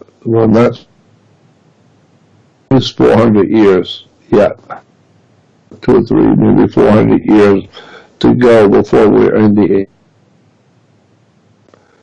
And that's what the Last Supper, that painting, the Last Supper was telling us that you're really both, and I'm saying, Jordan, say it again. I'm saying you're breaking up pretty badly.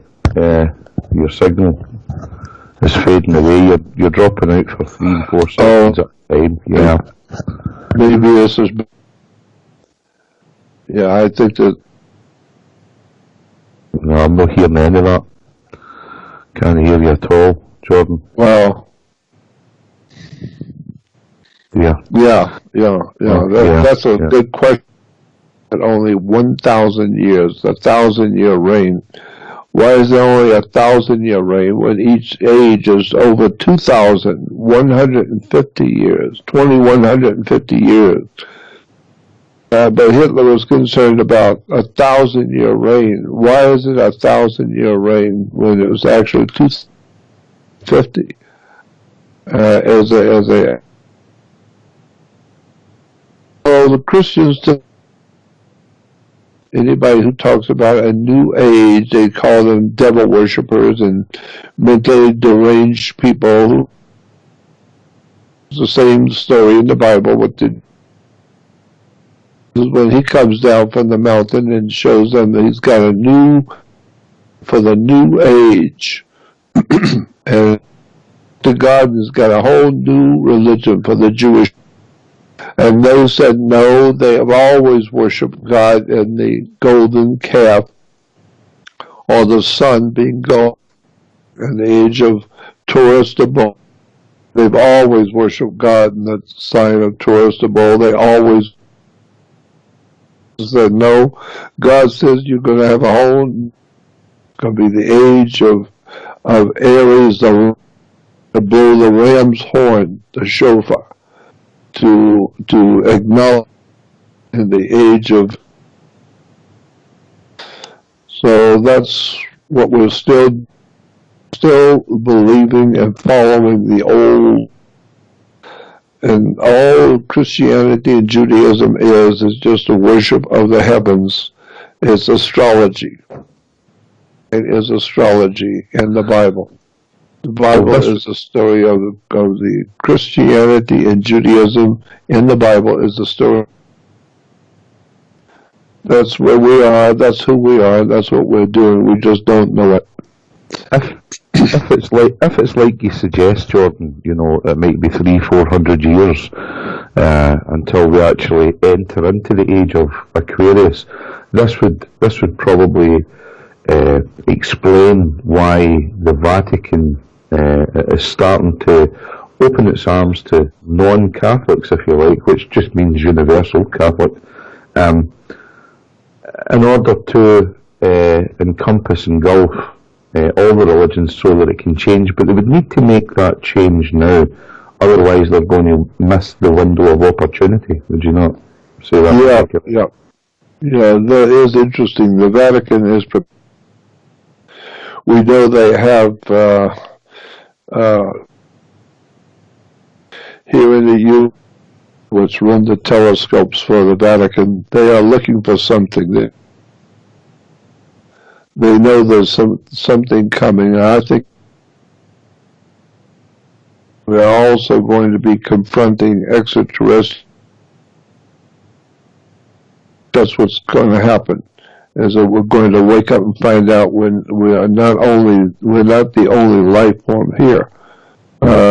We are going to be confronted by other life forms that's out there watching this earth, and they know about the coming age of the 12 signs of the zodiac, and that we are now being visited by other extraterrestrial races. There's no doubt in my mind that they are here. Somebody's here doing something, and this is what's causing the earth all the confusion and criminality and stuff that's going on. There is realizing that the ETs are here and that something is going on. I'm watching it happening. There's nothing on it. But I'm trying to wake people up to the fact that their religions are telling them an astrological story. And that I think that the age of Pisces began around the 4th century AD, around 325 AD was the beginning of the age of Pisces. Well, that's what then that means 2,150 years from the year 325 AD. What would that be? 325 AD? And then count 2,150 years. That would put the coming of the age of Aquarius about 400 years from now, over 300 years from now.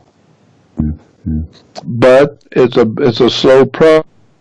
Leaving one age, and the Bible talks of war broke out in heaven. Of course, there's a war going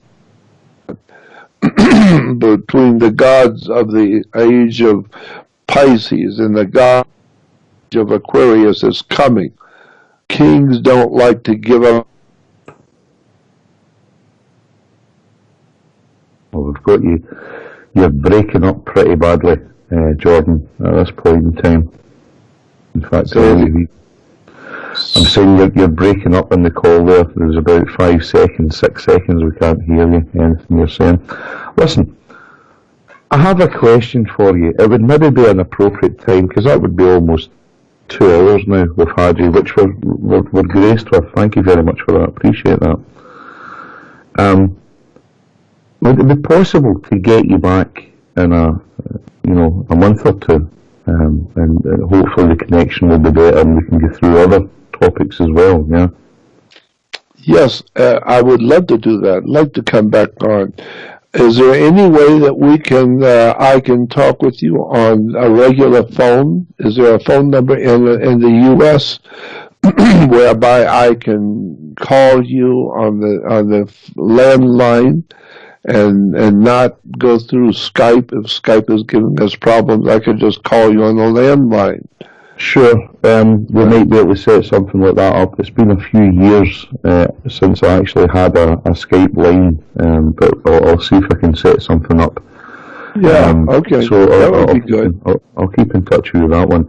So that would be good.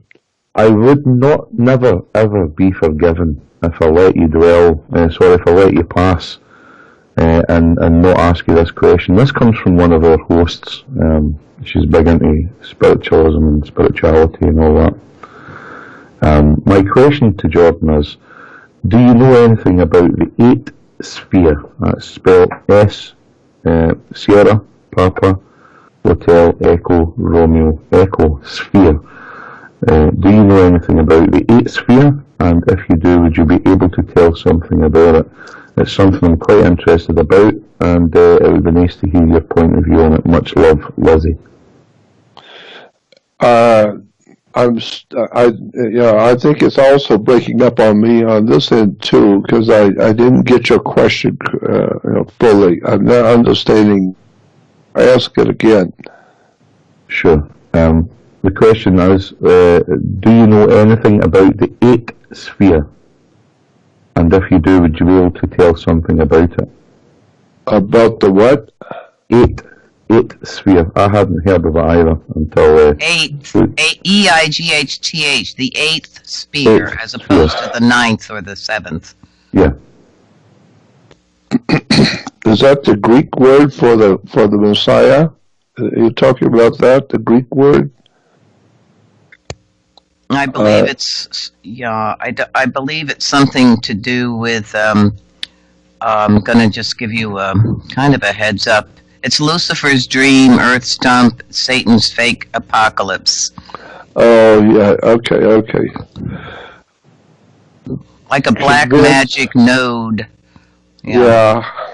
I believe that Lucifer is Jesus. I think Jesus is Lucifer. I know that's going to sound kind of strange, but that's what the Bible says. The Scripture says that Jesus is clear in the book of Revelation. There are 22 chapters in Revelation. The 22nd chapter, which is the last chapter in the book. The last chapter in the Bible is called the book of Revelation 22. And then it says, Jesus said in 22, Revelation 22, says, I, Jesus, I am the bright morning star. I'm the offspring of David and the bright morning star. Look up the word bright morning star in the dictionaries. They will tell you bright.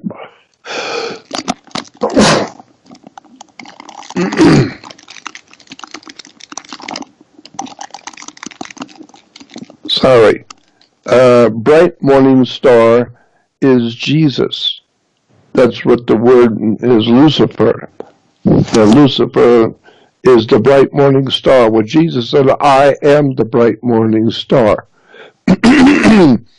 And so all the Bible dictionaries will tell you that Lucifer is actually Jesus. That's what the Catholic Bible says. That's what the different biblical encyclopedias and dictionaries would tell you if you go to if you go to seminary libraries and go through the reference books, the encyclopedias and dictionaries of the Bible, and look up Lucifer, and it will tell you Lucifer is Jesus.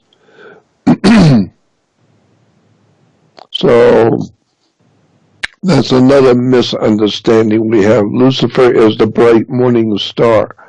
Originally, the word Lucifer goes back to a Latin word for light, Lucius. Lucius is light in Latin. And so Lucifer was the planet Venus. The Lucifer was the planet Venus, because in the bright morning star is Venus.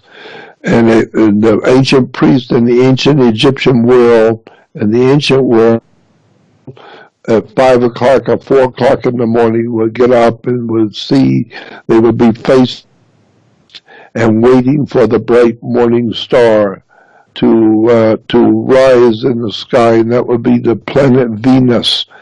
And when they would see Venus being a bright star in the morning, it's the coming of wasn't the sun that lit the world. It was telling you that the sun was on its way. It was a harbinger of the light. It was telling you and warning you that the sun was coming. The sun was Jesus, God's Son, the light of the world. Jesus is the sun, S-U-N, represents the sun symbolically. And therefore, the bringer of the light, he's the one that brings the light to the world. Well, that's what Venus does. Every morning he brings the light to the world. He's the bringer of the light. The Venus is the planet that is the sun to the world. And so that's why we say that Jesus is Lucifer. That's in the Bible. You're breaking up again there, Jordan. Terribly bad. Say it again. I'm saying you're breaking up terribly bad there. So you are. Well. Yeah. Well, then what we'll have upon, if you can do that, and we'll pick this, we can pick it up again later another time. If you absolutely, I would love to do that for the benefit of myself and all the listeners. And remember, this is going to be getting put onto a podcast as well, so we've got the future generations can listen to it as well, you know.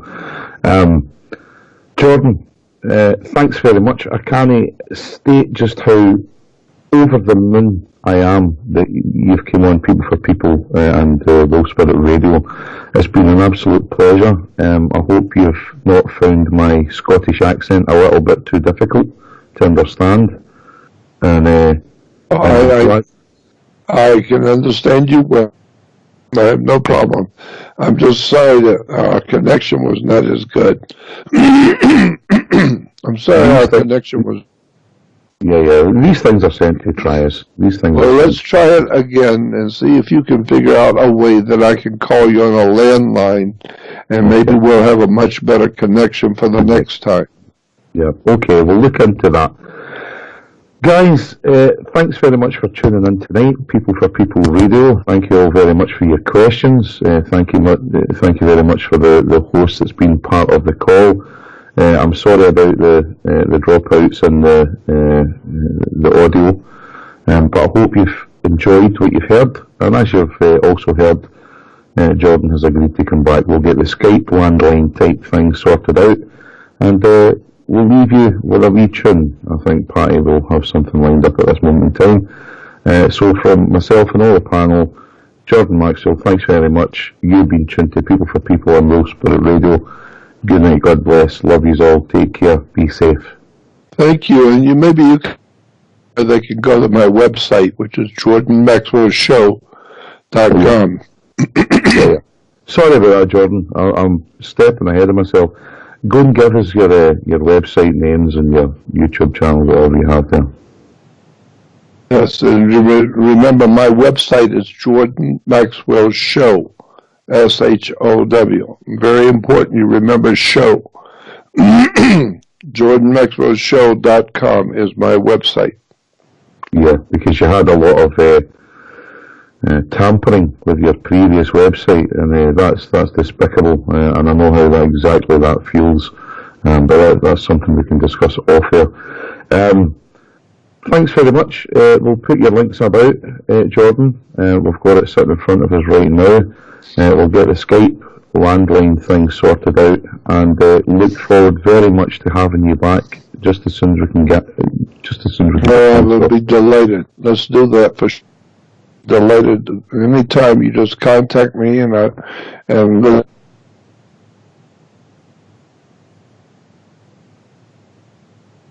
Okay, you're breaking up again there. I can't hear a thing. Jordan, thanks very much. I'll speak to you soon. Maybe even if you hang on after we finish the show, we'll get a small chat. But thank you very much for coming on to People for People Radio. Folks, good night. God bless. And stay with us. We'll have something coming up after the break. thank you.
Patrick Simpson, and you're listening to People for People Radio, the voice of truth in Scotland.